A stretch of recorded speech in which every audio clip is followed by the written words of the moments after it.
Hello friends, welcome to my channel. आज आप सुनेंगे गदर 2 फिल्म की कहानी, जो कि कुछ इस प्रकार है। गदर 2 फिल्म की शुरुआत में हमें दिखाया जाता है कि तारा सिंह का बेटा चरणजीत सिंह अब बड़ा हो चुका है। फिल्म में तारा सिंह के रोल में सनी देओल दिखेंगे और चरणजीत सिंह के रोल में उत्कर्ष शर्मा नजर आएंगे।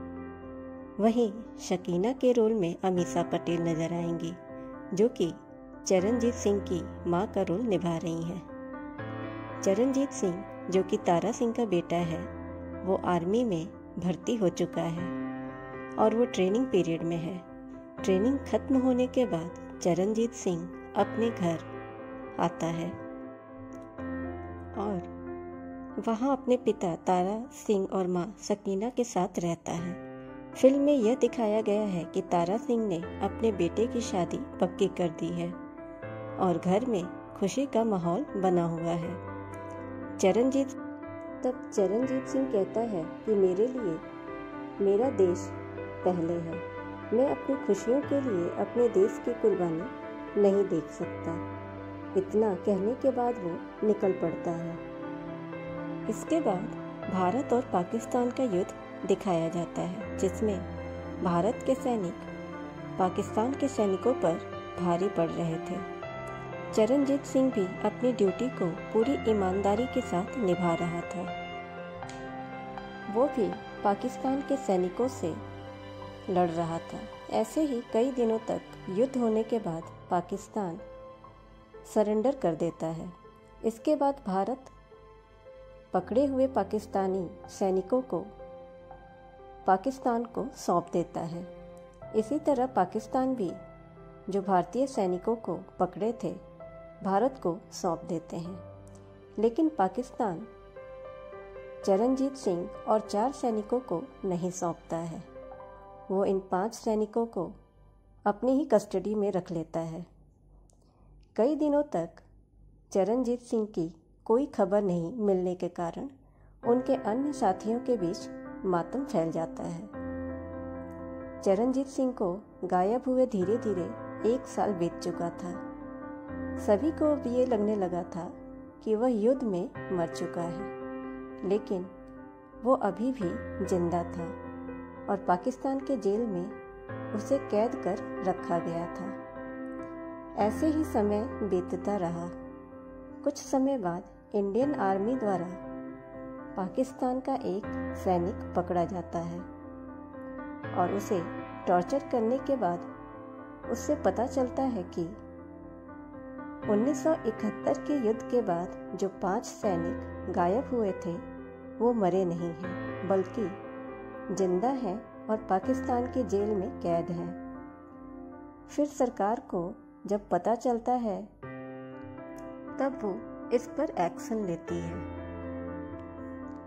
वो पाकिस्तान के आर्मी से इसका पूछताछ करती है और जवाब मांगती है, लेकिन वहाँ के आर्मी साफ मुकर जाती है।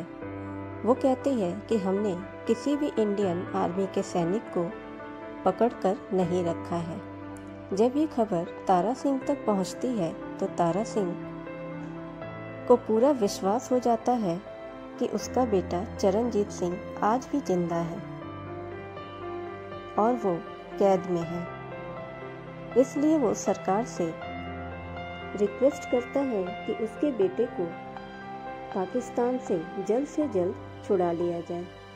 लेकिन सरकार कहती है कि उसके पास कोई सबूत नहीं है कि चरणजीत सिंह और उसके साथी पाकिस्तान के जेल में कैद हैं।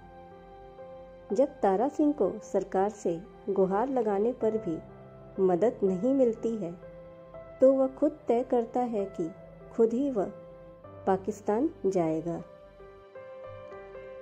और वहां से अपने बेटे को छुड़वाकर भारत वापस ले आएगा। आगे फिल्म में यह दिखाया गया है कि पाकिस्तान का एक आर्मी ऑफिसर, जिसका नाम मोहम्मद है, वो जेल में आया हुआ है। जेल में चरणजीत सिंह बहुत ही बुरी हालत में है और उसके शरीर से खून भी निकल रहा है। चरणजीत सिंह के साथ भारत के वो चारों अन्य सैनिक को भी दिखाया गया है जिन्हें स्पेशल जेल में रखा गया था और काफ़ी समय से मोहम्मद चरणजीत सिंह और अन्य साथियों को उस जेल में छुपाकर रखा रहता है और उनके साथ बहुत ही बेरहमी से बर्ताव करता है। वो बार बार उन्हें इसलिए टॉर्चर करता था जिससे कि वो भारत के सेना के इम्पोर्टेंट हथियार और जगहों के बारे में जान सके, जिसकी मदद से वो भारत में आतंकवादियों को घुसा सके और अपने हारे हुए युद्ध का बदला ले सके। मोहम्मद के लाख टॉर्चर करने के बाद भी इनमें से कोई भी अपना मुंह नहीं खोलता है। इसलिए मोहम्मद अन्य सिपाहियों से कहता है कि जब तक ये सच ना बोल दे तब तक इन्हें टॉर्चर करते रहो।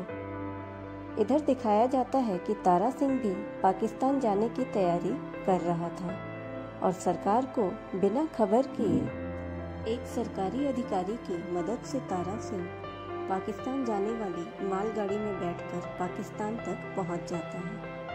लेकिन परेशानी यह थी कि वो वहां किसी को भी जानता नहीं था और ना ही उसे ये पता था कि पाकिस्तान की आर्मी ने उसके बेटे चरणजीत सिंह को कहाँ छुपा कर रखा है।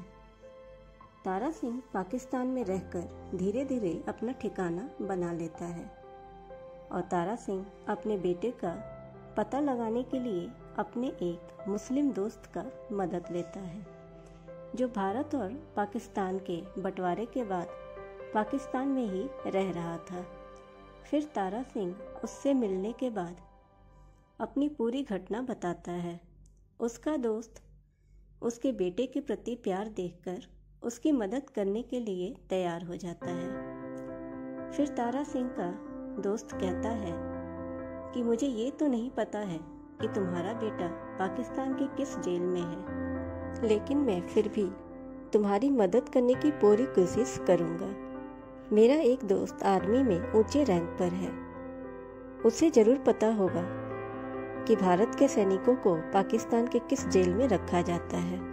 फिर तारा सिंह का दोस्त उस आर्मी ऑफिसर को अपने घर खाना खाने के लिए एक दिन बुलाता है और तारा सिंह भी वहीं रहता है। फिर बातों बातों में तारा सिंह उससे उस जेल के बारे में पूछता है। वो ऑफिसर बताता है कि भारत के पकड़े हुए आर्मी जवानों को पाकिस्तान के एक अंडरग्राउंड जेल में रखा जाता है और वहाँ सिक्योरिटी भी बहुत ही तगड़ी होती है। उस जगह पर आर्मी के मेंबर्स के अलावा कोई और नहीं जा सकता। इस तरह से तारा सिंह अपने बेटे का ठिकाना पता तो कर लेता है, लेकिन वहाँ पहुँचना बहुत ही मुश्किल था। तारा सिंह अब यह सोचता है कि वहाँ तक कैसे पहुँचा जाए। फिर वो प्लान बनाता है कि रात में उस जंगल में जाएगा और फिर जंगल के रास्ते से होकर वो उस जेल में एंटर करेगा और पाकिस्तान के आर्मी के ड्रेस में जाएगा तो उस पर कोई शक भी नहीं करेगा। तारा सिंह ऐसा ही करता है। वो रात में उस जेल में पहुंचता है और वहाँ हर तरफ अंधेरा ही अंधेरा रहता है। फिर अंधेरे में तारा सिंह पाकिस्तान के एक जवान को पकड़ लेता है और उसे मार देता है। फिर उसका ड्रेस पहनकर उसका आई कार्ड लगाकर उस जेल में चला जाता है। तारा सिंह को कोई पहचान नहीं पाता।